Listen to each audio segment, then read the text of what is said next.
तो अल्लाह क्या फरमा रहे, खुद से चीज़ों को हराम मत करो। देखें, जैसे खुद से चीज़ों को हलाल करना हराम है, ऐसे ही खुद से चीज़ों को अपने ऊपर हराम करना भी क्या है, हराम है। सफ़र में निकाह नहीं होगा, मुहर्रम में निकाह नहीं होगा, या सिरे से निकाह ही नहीं होगा, इस पर भी है।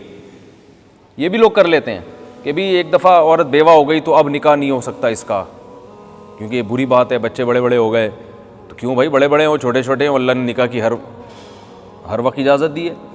तो इसी में माज़रत के साथ, इंतहाई माज़रत के साथ 4 शादियाँ भी दाखिल हैं। अगर कोई अल्लाह के हलाल से फ़ायदा उठाने के लिए 4 शादियाँ करता है, उनमें अदल करेगा, उनके हुकूक अदा करेगा, तो उसको बुरा भला कहना या उसका ये समझना कि मैं गोया अय्याश हो गया हूँ, तो ये भी अल्लाह के हलाल को हराम करने वाली बात है। आप नहीं करना चाहते ना करें। आप कहें मैं 4 नहीं रख सकता यार, बड़ी टेंशन है, फड्डे हैं बीवियों के, साले आ जाएंगे डंडे लेके सर फाड़ने के लिए, इस वजह से नहीं कर रहा, तो ये आपका हेडेक है भाई। हर हलाल काम के करने का हर एक में तपड़ भी नहीं होता। हर हलाल काम में कुछ ऐसे साइड इफ़ेक्ट होते हैं, आप कहते हैं यार मुश्किल हो जाएगा। लड्डू खाना हलाल है ना, लेकिन खाएंगे तो वज़न बढ़ेगा ना, जब वज़न बढ़ेगा तो कोलेस्ट्रॉल बढ़ेगा, कोलेस्ट्रॉल बढ़ेगा तो ये हो जाएगा, तो लोग लड्डू नहीं खाते। तो हर हलाल काम बाज़ दफ़ा इसलिए नहीं किया जाता भाई मैं अफोर्ड नहीं कर सकता। लेकिन अगर आप इसलिए नहीं कर रहे कि मुझे लोग अय्याश समझेंगे या मुझे बुरा समझेंगे, यार इसको दिल ही नहीं भरता, शादियों पे शादियाँ ही करता चला जा रहा है, ब्रेकें फ़ेल हो गई हैं, जैसे मेरे ऊपर तो ये इल्ज़ामात लगते रहते हैं, ठीक है ना, पता नहीं ये क्या हो गया है, खैरियत तो है। मैंने जब तीसरी शादी की तो मेरे भाई ने मुझे कहा खैरियत, बड़े भाई ने, हालांकि बहुत अच्छे ताल्लुकात हैं मेरे उनसे, मैंने कुरान उन्हीं से पढ़ा है, मैंने जो कुरान पढ़ा अपने बड़े भाई से पढ़ा। तो मैंने जब तीसरी शादी की ना तो उन्होंने कहा यार बस करो यार, क्या हो गया मुझे कह रहे थे, मुझसे उम्र में काफ़ी बड़े हैं, तो क्या हो गया, ऐसे आंखें दिखाई उन्होंने। तो हम बस शर्मिंदा होने लगा था, लेकिन जब ये आयतें मेरे जहन में आई तो मैं शर्मिंदा हुए बगैर साइड से निकल गया। शर्मिंदा ऐसे तरीके से मलामत की जाती है ना, आदमी शर्मिंदा हो जाता है। थोड़ी देर के लिए मुझे भी धचका लगा, मैं अपने आप से मैंने पूछा क्या हो गया भाई, क्या हो गया। चलो एक थी, फिर दूसरी हो गई, लोग दूसरी नहीं कर रहे तो चलो कर ली तीसरी। तो ऐसे उन्होंने मुझे ऐसे यूं करके, मेरे भाई साहब अल्लाह उनकी उम्र में खूब बरकत दे, बहुत अच्छे हैं माशाल्लाह, तो ऐसे जब आंखें दिखाई ना तो मैं भी थोड़ा सा शर्मिंदा होते होते रह गया मैं एकदम मैं जो है ना साइड से निकल गया। मैंने कहा यार, फिर मैंने गौर किया भाई ला तुहर्रिमू तय्यिबाति मा अहल्लल्लाह, बीवी को तकलीफ़ हो तो समझ में आता है, उस पर सोकन आई है, वो नाराज़गी का इजहार करे, ये बिल्कुल सही। भाइयों को भी तकलीफ़ हो रही है, बहनों को भी हो रही है, पड़ोसियों को भी हो रही है, दोस्तों को भी हो रही है, मस्जिद की कमेटी को भी हो रही है, मस्जिद के नमाजियों को भी हो रही है। तो क्यों भाई, तुम्हें क्यों, क्या हो गया, तुमसे पैसे लेके कर रहे हैं क्या, कुछ समझ में आता। चलो ससुराल को हो फिर भी समझ में आता है कि भाई वो उनको ख्याल हो कि हमारी बहन पे सोकन आ गई, उनको इस बेस पे तकलीफ़ हो, चलो ठीक है। लेकिन महल्ले वालों को क्यों हो रही है, लोगों को क्यों हो रही है, तो वो इसलिए हो रही है कि अल्लाह के हलाल को हलाल समझने के लिए तैयार नहीं है। तो अल्लाह ने फरमाया ला तुहर्रिमू तय्यिबाति मा अहल्लल्लाहु लकुम, जो पाकीज़ा चीज़ें अल्लाह ने हलाल की हैं उनको हराम मत समझो। तो ये भी इसमें दाखिल है। और उलमा ने लिखा है अगर कोई अय्याशी के लिए भी 4 शादियाँ कर रहा है ना, हुकूक अदा करने का इरादा है, अय्याशी का ये मतलब नहीं कि बस शादी कर करके छोड़ के तलाक़ें दे के शादियाँ करूँगा और हुकूक भी अदा नहीं, बस जैसे बाज़ लोग करते हैं, ये गलत है, इसको कोई अप्रिशिएट नहीं करता। एक आदमी का इरादा है वो हुकूक अदा करेगा, ठीक है ना, और उसके साथ अदल व इंसाफ का मामला करेगा, जो एक निभाने वाले जैसे मर्द होते हैं इस तरह से करेगा, तो बेशक अय्याशी के लिए कर रहा है तो भी जायज़ है, क्योंकि कौन सी अय्याशी हराम है कौन सी हलाल है ये अल्लाह ने बता दिया है। ओ भाई, आप खाना तो आपका मसूर की दाल से भी पेट भर जाता है ना, आप पिज़्ज़ा खाते हो तो ये अय्याशी है या नहीं है, बल्कि पिज़्ज़े में तो सेहत को नुकसान होता है, फिर भी उसे कोई अय्याशी नहीं कहता।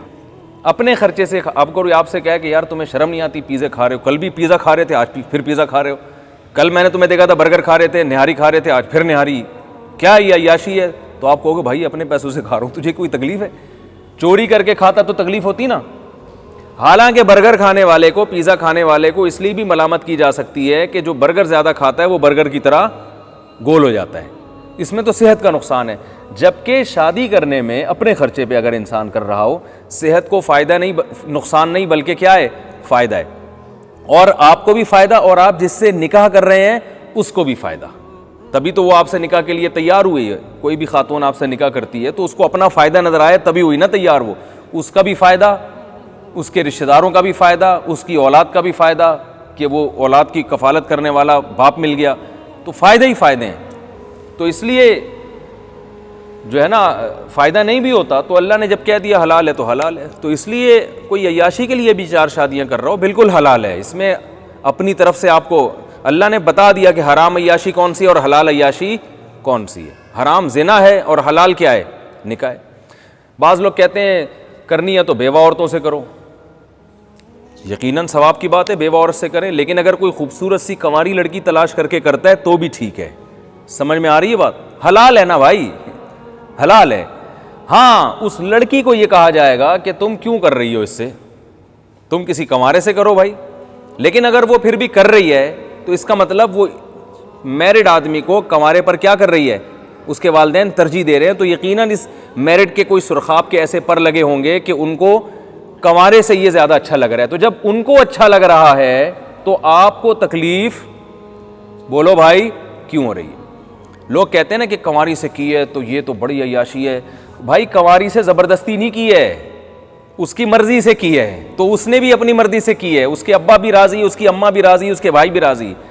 तो इसका मतलब है कि उनको इसमें कोई अट्रैक्शन नज़र आ रही थी, अट्रैक्टिव था उनकी नज़र में, तभी उन्होंने कर ली। तो आप पैगाम भेज देते, हो सकता है आपसे कर लेते वो, क्या ख्याल है भाई? लेकिन आपने पैगाम नहीं भेजा तो जिसने भेजा उन्होंने एक्सेप्ट कर लिया। ना खुद करते हैं ना किसी मैरिड को बोलो ना भाई करने देते।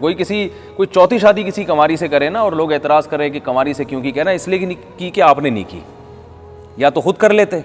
ना खुद लड़कियों की से शादियां कर रहे हैं और ना जब कोई करना चाहे तो उसे करने देते हैं। इसको क्या कहते हैं उर्फ में, छोड़ें क्या कहते हैं। तो बस इतना है कि जो है ना, ये लड़की और उसके वालिदैन की जिम्मेदारी है कि वो अपनी बेटी के लिए अच्छे से अच्छा सोचें, और वो सोचते हैं। इस ज़माने में किसी को बेवकूफ़ बनाना आसान काम नहीं है, वो सोच समझ के करते हैं कि भाई हमारे पास ये भी ऑप्शन है, ये भी ऑप्शन है। ये वाले ऑप्शन में कंवारा है, खूबी की बात है, पहले से मैरिड नहीं है, लेकिन उनको कुछ फॉल्ट नज़र आ रहे होते हैं। और मैरिड में आम नॉर्मली तो नहीं करते वो, लेकिन बाज़ दफ़ा मैरिड में देखते हैं यार उस कंवारे से बहरहाल ये अच्छा। मैंने ऐसे ही बहुत सारी शादियाँ देखी हैं, तजर्बे हो गए ना अब तो, कि जिनमें लड़की ने किसी कंवारे से शादी की है, नुकसान हुआ है, मैरिड से शादी की है तो ऐशो इशरत वाली ज़िंदगी गुजार रही। इसके अपोजिट भी होता है, लेकिन ऐसा भी होता है।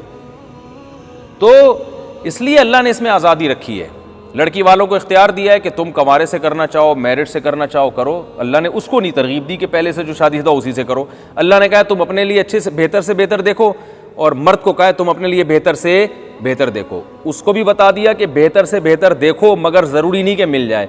आपको भी बता दिया कि बेहतर से बेहतर देखो, मगर ज़रूरी नहीं कि मिल जाए। तो हो सकता है एक टाइम के बाद आपको कंप्रोमाइज़ करना पड़े।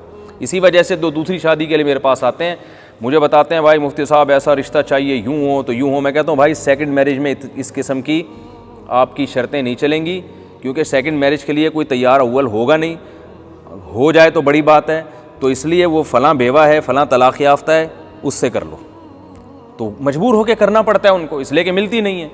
और अगर किसी को मिल रही है कंवारी तो भाई मिल रही है तो खुश होना चाहिए ना, माशाल्लाह मर्डन बहुत अच्छा।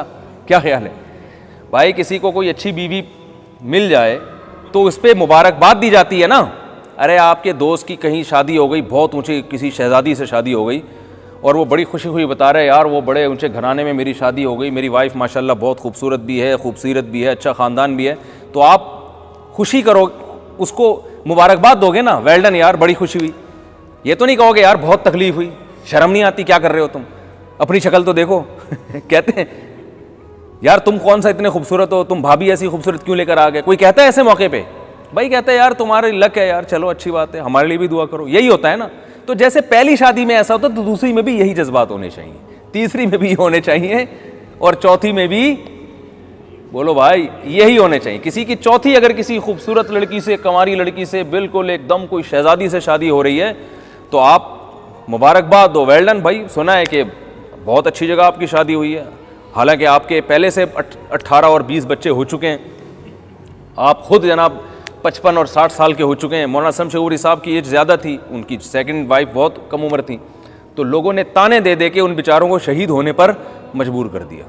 इतना उनको लोगों ने ताने दिए थे ना कि इतने डिप्रेशन में चले गए थे कि बस उनको अल्लाह ने शहादत दे के उठा लिया तो सही हो गया, वरना वो बेचारे वैसे ही दुनिया से उनका इंतकाल हो जाना था। तो जब लड़की वाले भी खुश थे, ठीक है ना, वो भी खुश थे, तो पता नहीं नमाजियों को क्या हो रहा था। तो ये भी उसी आयत में दाखिल है, अपनी तरफ से पाबंदियाँ मत लगाओ। समझ में आ रही बात? ला तो हर, हाँ, ये जो मैंने बार बार लफ्ज़ इस्तेमाल किया ना कि शादी अगर अय्याशी के लिए भी दूसरी कर रहे हैं तो भी जायज़ है, ये कहने की हद तक है, वरना निकाह अय्याशी के लिए होता है नहीं। ये तो मैं समझाने के लिए बता रहा हूँ। अय्याशी ज़िना में है, निकाह में नहीं है। निकाह तो भाई सारी ज़िंदगी के लिए, उसके घर का ख़र्चा, गैस बिजली का बिल, उसके बच्चों की स्कूल की फ़ीसें, बच्चों की पैदाइश का ख़र्चा, फिर एक अदद सास भी जहेज़ में मिलेंगी आपको, साले भी मिलेंगे, उनकी भी टेंशन। एक सास को अफोर्ड करना इतना मुश्किल काम है जिसकी 4 सासें हों, आप अंदाज़ा लगाओ। एक वाइफ होगी तो 2-3 साले होंगे, 4 वाइफ होंगी तो कितने होंगे?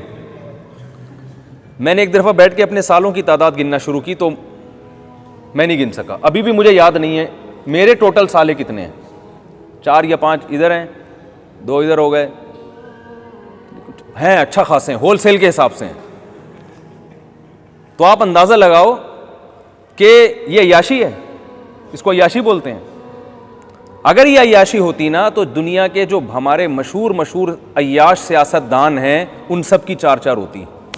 सबसे पहले हमारे साबिक सदर जिनकी वाइफ का जब इंतकाल हुआ, मैं नहीं कह रहा वो अय्याश हैं, वो अल्लाह ही जाने अय्याश हैं या नहीं है, ये मेरा टॉपिक नहीं है, लेकिन वो जो हमारे साबिक सदर थे उनके पास इतने वसाइल और इतने असबाब हैं, वो अपनी वाइफ की शहादत पर तो कम से कम कितनी करते?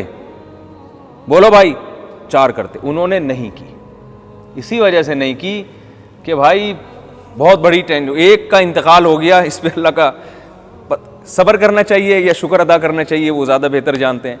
लेकिन उन्होंने कहा कि दोबारा नहीं करूँगा। तो पैगंबरों ने की हैं। मूसा अलैहिस्सलाम की 4 बीवियाँ, इब्राहीम अलैहिस्सलाम ने 3 शादियाँ की, याकूब अलैहिस्सलाम ने 2 की, और फिर जब यूसुफ अलैहिस्सलाम गुम गए तो इमाम अहमद बिन हम्बल ने फरमाया कि एक और निकाह किया उन्होंने।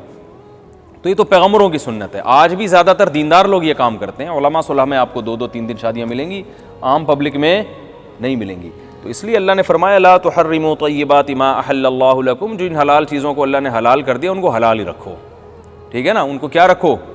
हलाल रखो, अपनी तरफ से पाबंदियाँ नहीं लगाओ। मैं लोगों से कहता हूँ, मेरे पास ऐसे नौजवान आते हैं ज़िना कर रहे हैं, अल्लाह बचाए सबको बुराई से, तो मैं उनसे कहता हूँ यार तौबा भी करो और हलाल ऑल्टरनेट के तौर पर हलाल की तरफ आ जाओ। क्योंकि जिस आदमी को ये बुराई का चस्का लग जाए ना, उससे देखें, जो डॉक्टर जब आपसे सिगरेट छुड़वाते हैं तो ऑल्टरनेट कोई चीज़ बताते हैं कि फ़िलहाल ये इस्तेमाल कर लो। जिनको चाय छुड़वाई जाती है ना, उनसे कहा जाता है फ़िलहाल अदरक का कहवा पी लिया करो, कुछ चाय का लुक आ जाएगा थोड़ा सा। एकदम किसी से कोई चीज़ छुड़वाना बहुत मुश्किल होता है। जो नशे वाली चीज़ें हैं, कोई ना कोई ऑल्टरनेट उनको दिया जाता है। तो इसी तरह अल्लाह ना करे किसी को ज़िना की आदत पड़ जाए तो सिर्फ तौबा से मामला नहीं बनता। तौबा कर लेगा, दोबारा जब बॉडी में ख्वाहिश पैदा होगी क्या करेगा फिर वो? तो ऐसे नौजवानों को मैं कहता हूँ किसी से मत पूछो, खूबसूरत से खूबसूरत लड़की तलाश करके उससे शादी करो। अगर अल्लाह ने वसाइल दिए हैं, ज़ाहिर है दिए होंगे तभी कोई एग्री होगी ना, वरना एग्री थोड़ी होगी। और मैंने कहा 4 करो, किसी से मशवरा लेने की ज़रूरत नहीं है, सब आपको मना करेंगे क्योंकि आपके ज़िना करने में उनका अपना ज़ाती कोई नुकसान नहीं है। इसलिए ज़िना को सबने आसान बना दिया, कहते करते रहो। शादी की जब बात करोगे तो सबको टेंशन होगी। तो किसी से पूछने की ज़रूरत नहीं है। अल्लाह से बड़ा कोई हो सकता है? बोलो ना भाई। जब अल्लाह सबसे बड़ा, अल्लाह ने कह दिया भाई मेरी तरफ से इजाज़त है, तो आप बोलो भाई अल्लाह ने इजाज़त दी है, अब मुझे किसी से पूछने की चंदा ज़रूरत नहीं है। तो निकाह करो। अल्हम्दुलिल्लाह कई नौजवानों ने आके मुझे बताया है कि मुफ्ती साहब हमने आपके बयानात सुने और ज़िना के बिल्कुल करीब पहुंच चुके थे। जब बयान सुना तो हमने कहा यार अल्लाह ने इतना खुला ऑप्शन रखा है और इतना आसान बनाया निकाह को, तो क्या ज़रूरत है गंद में मुंह मारने की। जिससे ज़िना करना चाहते थे ना, उसी को राज़ी करके निकाह किया उससे। जब एक शादी का इंसान सोचता है ना तो उसका मयार ऊँचा होता है कि यार मैं इसको बीवी नहीं बना सकता, ये दोस्ती तो कर लूँगा बीवी नहीं। लेकिन जब उसके 4 दिमाग में होंगी तो कहेगा यार चलो एक ये भी कर लो, दोबारा दूसरी शादी में थोड़ा मयार क्या कर लूँगा, ऊँचा कर लूँगा। तो इसमें इंसान का ज़र्फ भी बड़ा हो जाता है। और मैंने तो ऐसे भी अल्हम्दुलिल्लाह निकाह हुए हैं जिनको मैंने मशवरा दिया निकाह करो, वो एग्री नहीं थे लड़की से निकाह पर, क्योंकि लड़की की उम्र ज़्यादा थी, लेकिन ज़िना से बचने के लिए उन्होंने शादी कर ली। मैंने कहा कोई बात नहीं, बाद में दूसरी कर लेना जब अल्लाह वसाइल देगा। उनसे मैंने कहा बाद में दूसरी कर लेना। उन्होंने जब पहली की है ना, तो अगरचे वो एग्री नहीं थे, लेकिन क्या हुआ कि जब एक हलाल से उनके जज्बात की तस्कीन हो गई, औलाद हो गई, उन्होंने कहा यार बस यही ठीक है। ना दूसरी शादी की उन्होंने, और उसी के साथ निभा किया, उनको अल्लाह ने औलादें भी दी। तो ऐसा भी होता है बसा औकात। समझ में आ रही है कि नहीं आ रही है बात? वो खुद कर लेते हैं, कहते हैं चलो यार बस। शुरू में इंसान के जज्बात कुछ और होते हैं, जब निकाह हो जाता है तो उसको तस्कीन मिल जाती है, हलाल से बीवी से मोहब्बत हो जाती है, ठीक है ना, रहने की वजह से। तो ऐसे भी वो कहते हैं हमने करनी नहीं है। मैंने कहा आपने तो कहा था दूसरी करूँगा। उन्होंने कहा यार मैं इसी पे इतना मुतमईन हूँ, अगरचे मुझसे उम्र में ज़्यादा है, मेरे बच्चे हो गए, मैं आप खुश हूँ। बहुत अच्छी बात है, माशाल्लाह आप क्या हो गए, खुश हो गए। तो अगर उसको पहले से मैं दूसरी का उसके दिमाग में ना डालता तो यहाँ वो निकाह नहीं करता। कह रहे भाई मेरी उम्र ज़्यादा, मैं मेरे से उम्र में ज़्यादा, मैं क्यों करूँ। तो ऐसे भी केसेस होते हैं, बाज़ लोग बेवा औरत से निकाह कर लेते हैं इस उम्मीद पर कि यार बाद में एक दूसरी शादी किसी कंवारी से कर लेंगे, लेकिन जब वो निकाह करते हैं तो उनमें मोहब्बत अल्लाह पैदा कर देते हैं, औलाद दे देते हैं, तो कहते हैं क्या ज़रूरत है यार, मुझे इतनी अच्छी तो कंवारी भी बीवी भी नहीं मिलेगी। समझ में आ रहा है कि नहीं आ रहा है? आएगा नहीं इतने आराम से। तो अल्लाह ने फरमाया ला तुहर्रिमू तय्यिबाति मा अहल्लल्लाहु लकुम, अल्लाह के हलाल करजा पाकीज़ा चीज़ों को हलाल मत करो। तो निकाह भी पाकीज़ा है या नहीं है? निकाह कोई नापाक चीज़ थोड़ी है, निकाह तो पाकीज़ा चीज़ है। तो इसलिए ये भी हलाल है। हाँ, शर्त अल्लाह ने बयान की, हुकूक सबके पूरे तौर पे अदा करें।